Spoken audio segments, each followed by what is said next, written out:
If you want to know how magic works, you just simply have to look to health. I know, this sounds weird, but follow me. Anytime you get a headache, what do? You drink water and go lay down, and the body fixes it instantly, right? You get a bad tummy ache, you overate something. Oh, my stomach hurts. Okay, well, go lay down, let it digest. Boom, it comes out. You feel better. Instant manifestation. If that's not magic, then please tell me what it is. Welcome back to Along the Spiritual Journey. So, I am one of these people where I love talking about the universe in a way that is much more meta. I'm going to say in the hippy dippy world. That's more fun to say. I won't use any big words. But I like just talking about things that we as humans know we don't create. We are so convinced that we create everything. Yes, there are physical things that manifest through our thoughts that then we write down into tangible blueprints and then we do the tangible work. Yes, but we don't create any of the elements that we use to create these things. We take it from the earth, which has already created it, which is why we have synthetic things made out of plastic and all this other stuff that hurts the earth because it's not natural to the earth, right? This is why natural elements of the earth are cost so much because they're a natural resource. This is why it's important to take care of Mother Earth, right?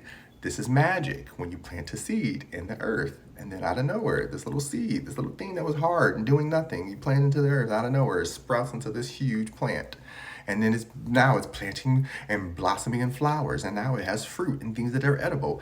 This is magic, people. I know. It's hard because we've been taught that magic is this thing that is supposed to be instant. But let me tell you this, we see instant manifestations all the time. We call them a miracle, but we see it happen all the time. That is magic to me.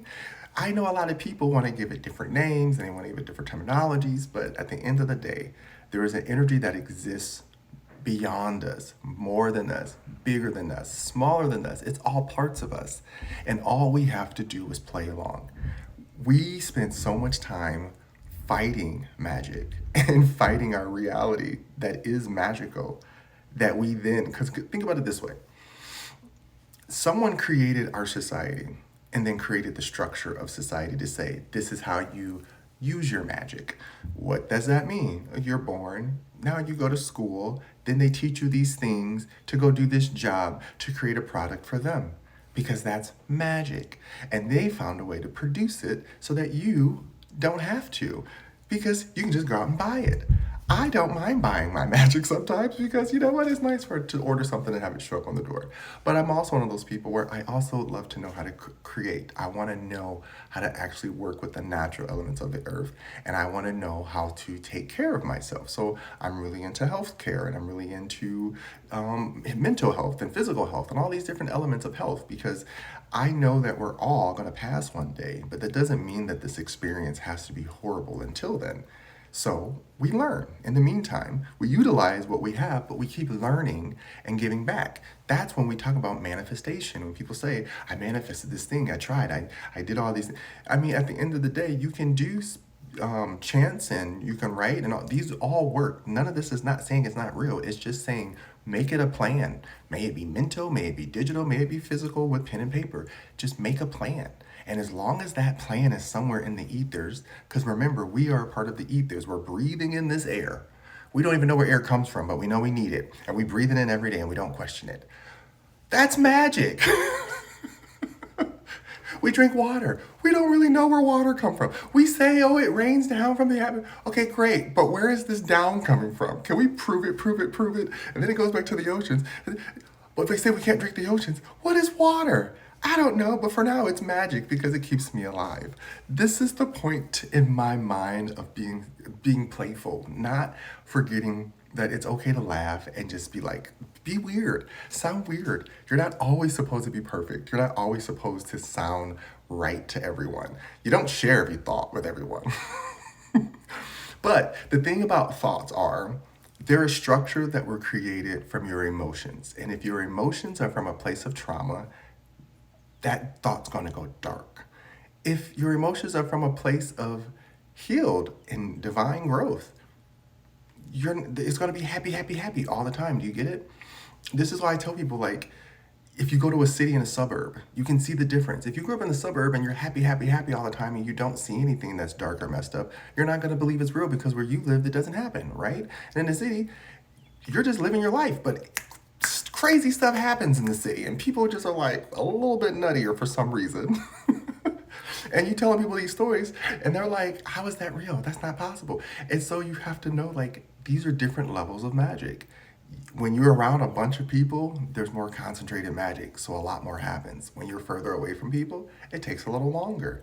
But it doesn't mean that you don't get to experience natural magic, which is nature and earth and trees and animals. This is why when you meet someone who's from the country, they're like, I love natural magic because it just happens and it's a beautiful one.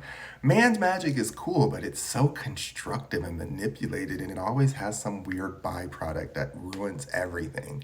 May it be an actual oil or may it be someone's bad mood or emotions. That's the thing about humans. We're unpredictable. So it's important to know what type of magic you believe in.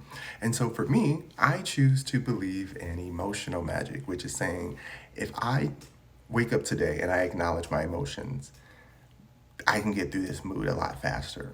Trust me, I'm not happy all the time. My natural disposition is happy, joyful, cheerful. I don't know why. That's just who I am. But when I have days when I'm sad, and it happens, I go from really happy to really depressed. And people can label what they want, but for me, I just know that that time is meant for me to be down, and I have it. But while I'm down, I talk to myself the whole way through it. I don't just let myself sit there. I don't just let myself stay in the dark there. I always keep talking to myself, physically out loud. When I'm depressed and I'm sitting on the couch and I'm like, oh, and I don't, it's like, it's okay, Juwan. It's okay. It's okay. You're going to be fine. Just get through it. And I talk to myself like, I know, but I'm really, oh. And I'm like, feel it. Feel yourself through it. Feel yourself through it. And instantly, magic. I feel better because a thought that makes me happy or something that I'm grateful for or something that I know that I worked so hard to get and attain and I have it makes me proud of myself. And then I'm back to where I gotta go. That's what magic is. It's just simply playing with the energies. People are going to use it for evil, people are going to use it for good. I'm not here to try to stop anyone from anything because I'm a bridge keeper. And a bridge keeper simply does their job of holding the two halves together because I understand that both are needed. Both have a byproduct. If you're too happy, somebody's going to break and crack and go dark. And if you're too dark, someone's going to crack and break and go happy because it's just impossible to get away from. I use this example with Paris and Tupac. It's the same thing. When you've been through something so much, you fight to get out of it, to be seen as yourself. And the people and the things around you are not going to trust it, believe you. They're not going to understand it, but it's okay. It just means they don't believe in magic like you do.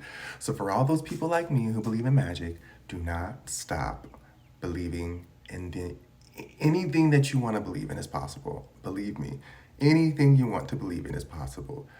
Now, will it happen in your lifetime? Maybe. Will it happen after your lifetime? Possibly. Will it happen to you? Maybe. Will it happen to someone near you? Maybe. When it does, be happy either which way because that means you called in the energy to be in that state, that place, that you get to live in that part of magic where you're like, you know what? It didn't happen for me, but it happened to people I care about and it's happening around me. And as long as I get to see that it exists, I know we're on the right path, right? That's who I am. I don't know other people, but for me, I'm like, as long as it's happening, it makes me happy. Because do you know how many lifetimes our ancestors lived and didn't get to see this stuff happen? Causes they fought for that they never get to have, and we get to have them. So I know people want you to be mad, but just find ways to make yourself happy within the magical world of the universe that we live in and create your own